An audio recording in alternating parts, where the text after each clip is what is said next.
Hello guys and welcome back to my YouTube channel. In this video tutorial I will show you how to download or install NTE Neverness to Everness scheme on PC for free via the Steam launcher.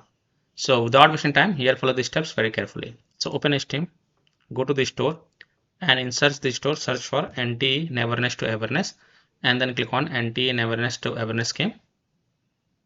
Scroll down and here you will see play NTE Neverness to Everness game, free to play game. So click on play game button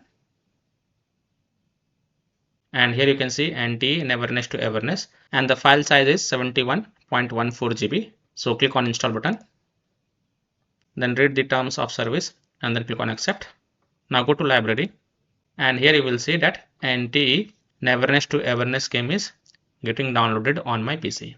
So this is how you can also follow the same steps to download or install NTE Neverness to Everness game on PC for free via the Steam launcher. So that's all for this video.